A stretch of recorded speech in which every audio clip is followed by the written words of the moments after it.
When you play the Game of Thrones, you Subscribe and like. or you die. There is no middle ground.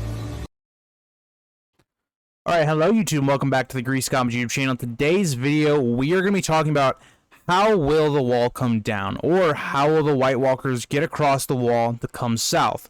Because we know that it's going to happen at some point of the books. It's just destined to happen. The main battle is not going to happen on the wall. It's going to happen probably in the south, I would say around the neck region. But how is that going to happen, and what is that going to enable the White Walkers to come south? But before we get into the video, if you guys like to like, subscribe, and comment, please do it. Up the channel, grow, reach your appeal, and might like this content as well. And let's get into the video. I also wanted to say, if you guys have not already, I would follow the Twitter and Instagram for the channel. I'm trying to grow that up a bit. It's a better way of contacting me if you have questions about the channel, if you guys wanted to request a video or something, and also just a better look into, you know, my life if you were interested in that. So, getting into the actual video. The White Walkers are kind of faced with this problem of how do we get them south of the wall? We know what's going to happen. It just makes narrative sense. In the show, they ended up going with Viserion, like, breathing down the wall or blowing fire or something. It was very weird in the show, and it very much felt like Season 7 was just a lot of inconsistencies on how we were going to get the wall to come down because they didn't know what to do with it because, again, the Horn of Winter was never introduced in the show. So I think what's end up going to happen is we know that Samwell has this horn. It's an old horn. It's kind of broken or whatnot. And we know that there's a lot of emphasis put on it, right? Jon multiple times, thinks about the horn he gives Sam, or even asks Sam if he still has the horn. Throughout multiple books. And Sam, even while away, keeps the horn with him. So, if this was some horn that had no real value to the story, or no importance, why would it continuously be mentioned? Now, I think that's very interesting to think about. And when you look at how many options are there really for how the wall can come down or the White Walkers get across, I think we have to assume that this is the Horn of Winter. Now, the next question is, when will this horn ever get blown? Well, there's another character that we know of that is very in-depth with horns, someone that owns Dragonbiner, or at least has possession of it, or did anyway before he gave it to Victarion to try and tame one of Daenerys' dragons, and that is going to be Euron. So Euron is on, conveniently on his way to Old Town, or that general area. And guess who's in Old Town? Samwell Tarly with presumably the Horn of Winter. So I think what's going to end up happening is, Euron starts to sack Old Town. I don't think he's going to fully sack it, by the way. I think the High Towers are a very strong house and will repel him to a certain degree, but I think, Euron will sack a certain amount of it.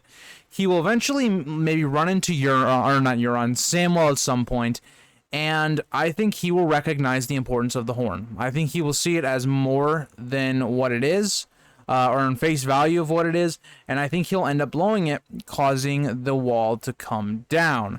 Now, I think this is going to happen about 70% of the way through the book, because I really think what's going to happen is the end of the book is going to be the others and White Walkers coming through the wall, and possibly ending it with the last battle with Stannis as he tries to hold off for the rest of the forces of the North, and for everyone to start and try and regroup in the neck.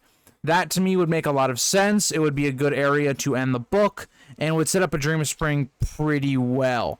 Now, that's something I've always struggled with when it comes to the others, and how quickly George is going to do things. Because if Dany comes over, what is she going to decide to do? Is she going to decide to go for Aegon, or is Aegon and her going to have some sort of truce, and then they'll fight the others, and then figure out their problems? Kind of what happened on the show, except Cersei didn't really go through with the truce. How is that all going to work out? So I think for me, that is how the others and the White Walkers get across the wall.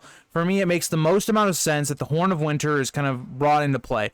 Mance threatened to use it a couple times, and storms, so it makes sense with something we already know has the capability or the myth around it that it could bring down the wall, to be used, and for that to be the reason how they get through.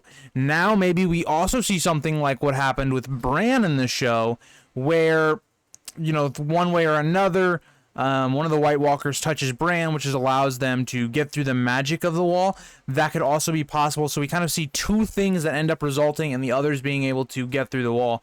So that is kind of how I look at where the others / the White Walkers are going to get through the wall. And I think this book is very much needing to be set up to where the conflict has begun, or at least I think that either one, by the end of Winds of Winter, they have to be through the wall, or, you know, coming through, or two, I think you have it where it's the battle for Winterfell, and that's kind of how you end it, right? So to me, those are the good kind of ending points for Winds of Winter for me.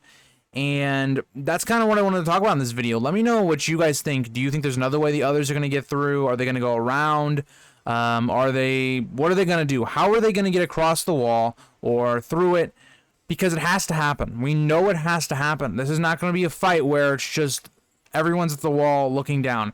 It would take too much time. We don't have the time for that. And I think it makes much more narrative sense with how many characters George has to bring the White Walkers to kind of the Riverlands and the Neck area, because there's so many of our characters that are in that area, and it would make perfect sense. Something I wanted to clarify in my 1,000 subscriber special, that a lot of you guys kind of said, you know, guys don't see a lot of these characters going north. And what I really meant by that is I wanted to mean that they're going to start heading north, not that they're going to get to the north. I think the north is going to be gone by the time they get there.